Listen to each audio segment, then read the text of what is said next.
Greetings, beautiful ones, and welcome. This is Nazan in Marashian, Love and Heart Art, deep dive into tools for empowerment and healing. In this episode, I reflect on the impact of micro-rejections and the healing journey into finding true love. And I want to share with you some practices that are useful in this process. And like always, take what resonates with you and discard the rest. I felt inspired to speak about this topic as I have found myself in a very strange space of navigating how to participate in the dating world. This time around as a single mother, it's so different. And very interesting insights have been gained in these last 2 and a bit years of trying out online dating platforms. I've tried lots of different apps, and I've found that the sum total of micro-rejections that I've experienced has been a catalyst for diving deeper within myself and healing wounds I thought were long gone, and creating a space of deeper self-love and healing, strength and resilience. And most importantly, an opportunity to get super crystal clear about what it is I do want to feel and experience, as the magnitude of contrast has shed so much light on what that is and fine-tuning it. There's a real conundrum in these dating sites. Seriously, there's this offer. They offer a promise of finding your match, and the story we're all being told is this is how everyone meets nowadays. This is where you find your person. And then the contrast of that experience where we're in this space of vulnerability. We're in this place because we're seeking love and connection, and yet my experience, and for many whom I've talked to as well, particularly if you're a single mom, I can't speak for the single dads out there, but for a single mom, it is a very cold space. There is this feeling of disposability. It's very energetically draining. That has been my experience. And in truth, online or face-to-face, the quest for love, we will encounter micro-rejections. Those subtle and seemingly insignificant moments, but that leave us feeling a bit inadequate and discouraged.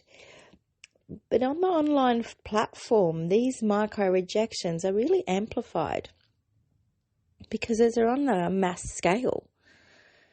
And what do I mean by micro-rejections? Okay, so a micro-rejection is a failed date or an unanswered message, an expired match, unreciprocated feelings. These micro-rejections can accumulate and hinder our ability to find love or the confidence to find love. And it's easy to fall into this trap of that, there's no hope left in humanity to make meaningful connections because you're swiping on to the next one and the next one. And there's no commitment to really get to know anybody. The digital interface is creating a mediated experience of a person. A photo is not who you are or they are. The only way of really measuring a person is to make a connection, to meet. And it is easy to engage in micro-rejections when there is access to so many more profiles and people. There's a degree of detachment that is needed when in these spaces, and lightheartedness. And that's been my approach. And it has given me actually more confidence in knowing my self and my worth and what it is that I want, because there's been a big pool of data that I can analyze. And it feels like that. And what a strange space to be in when we're talking about love and vulnerability. With everything in my life, I take on a very mindful approach, and my focus is always on healing and self-mastery. And noticing that over how I've overcome these setbacks, these micro-rejections, has also opened me up to what genuine connection feels like. These are some of the processes that I have found really useful to integrate micro-rejections into a deeper healing spiral and into self-love. So this has been my experiences. Hopefully it's helpful for you. The first thing, really, number one, is to not override our emotions. Acknowledge and accept that it's painful. Although micro-rejections are just that, they're micro, they're small, but they can still sting. We get excited when anything begins, and acknowledging and allowing yourself to feel the pain that micro-rejection has caused, no matter how tiny, and validating that emotion and understanding that it's normal to feel disappointed, hurt, or frustrated, because we are human after all. And that first acknowledgement of accepting that is then where the work can begin. And micro-rejections, for me, have offered a valuable opportunity for self-reflection. It's allowed me to really understand my own desires, needs, and patterns of behavior. And this reflection on any reoccurring theme or limiting belief highlights what it is that is hindering me in my ability to find love. And that's been a really expansive journey that the micro-rejections have offered. It's been a real catalyst into that. Because one of the greatest points of self-development and growth for me always has come from reflecting on how these micro-rejections actually allow me to get clearer on who I am and what I want to be experiencing. And trusting that, if this person was meant to be in my sphere of experience, then it would be. And noticing the patterns in who I am attracting and being conscious to then release any limiting beliefs around my own self-worth. Otherwise, always attracting the same experiences disguised in different people. And also I feel that within this platform, this online platform, there is just too many choices. So it's easy to become complacent and detached. So acknowledging that I've also been not just a recipient, but also a perpetrator of a micro-rejection myself, because how much time do we really have? And then that begs the question, how to then navigate these spaces of vulnerability en masse. It's like this mass production of love. It's a really strange space. It's very interesting. And for me, this healing that it has activated, it's allowed me to be kinder to others and to myself, because being on the receiving end is not nice. So being really compassionate with yourself allows you to be compassionate with others as well. And acknowledging that these micro-rejections are also not a reflection of your worthiness for love, and embracing the uniqueness and celebrating the strength that is you. And I've talked about this before in my other episodes about cultivating self-love and building yourself from the inside out. So then your worth is an inside job and not conditional how others treat you at all. And that these then micro-rejections are about the other person and are not about you. What micro-rejections can do is amplify negative self-talk, which then takes you down the rabbit hole of unworthiness and triggers that rejection wound. And the challenge is then to replace those negative thoughts with positive and empowering affirmations. And that is a very simple and practical process that you can do to shift those feelings and come back into your confidence.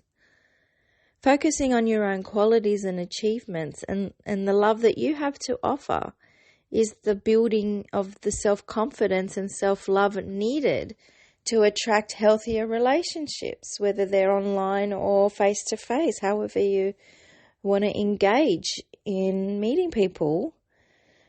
But I found that surrounding myself with a supportive network of friends and family who uplift and encourage me and sharing my dating experiences in a light-hearted way, but also receiving validation that, we're all going through this. It's sort of this shift in how human beings are interacting.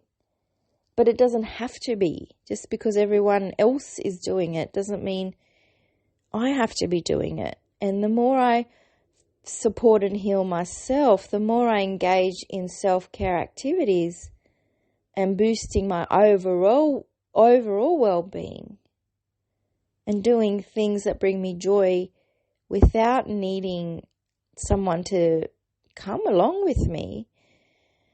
And I talk about this in Date Night episode. That really is such a powerful way of shifting the mindset in this journey out of micro-rejections.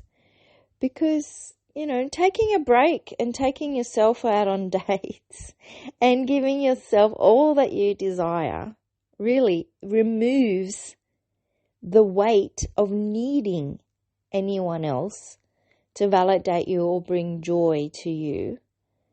And in that process, then you create this quantum leap into self-healing and joy. And that's what I found. I don't think there's been a time ever where I have felt the most at ease and the most comfortable and the most in joy with myself. And despite this journey of a multitude of micro-rejections, I've stayed optimistic, because what's important is to remain open and optimistic to new possibilities. And that micro-rejections are part of the journey. It's not an indication of failure. I truly believe and trust that the right person will come along when the time is right. And that timing is really about how much work I'm doing on myself to keep an open heart and an open mind. And fine-tuning what it is I want to be experiencing. Becoming my own lover. And then from there, a place of wholeness and fulfillment, a place of sovereignty. The magnetism of my energy will inevitably align me with meaningful interactions and connections. And I truly believe we're never not getting what we want. Just have to be mindful of what we're asking for, because we're always getting it. And these micro-rejections allow us to fine-tune, because what is meant for us will never pass us by. That is a universal truth, and I 100% believe in that. This is a key lesson that I've been working through, and trusting in divine timing and deep listening. And the healing from micro-rejections does require self-reflection and compassion and a commitment to personal growth. Otherwise, you're putting yourself into victim modality, and we don't want that. By acknowledging the pain, nurturing self-love, and fostering authentic connections outside of the dating space will pave the way for finding love. But it begins with self-love. Remember, dear ones, the journey to love is unique for each individual. And that's been my experience. Maybe you've had a different experience, and it's all okay. Patience, perseverance, and an open heart is the formula to discovering a fulfilling and genuine connection, and we all deserve that. And in fact, we all get what we think we deserve. So cultivate self-love and self-worth, and I promise you, all of your experience will mirror that back to you. And see how quickly people fly in and out of your life from that vantage point. Beautiful sharing with these insights with you today. I hope you found them helpful, and I would love to hear about your journey into healing and love and your experience of the online dating world. Thanks for listening, everyone, and as always, reach out if you need any support or would like to work with me one-on-one on Instagram at Nazanin Marashian or on my website, nazaninmarashian.com. And keep trusting. Oh, beautiful ones, just keep trusting and loving yourselves, and know that we each have the power to write and rewrite our stories in love and life. Because just as clearly as something begins, it ends. And as something ends, something else begins. And that is the flow of life. And just because society tells us this is how it's meant to be, it doesn't mean we have to subscribe to that. Follow your own intuition and be guided by your own self-love. Well, until next time, this is Nazanin Marashian, Love and Heart, Art,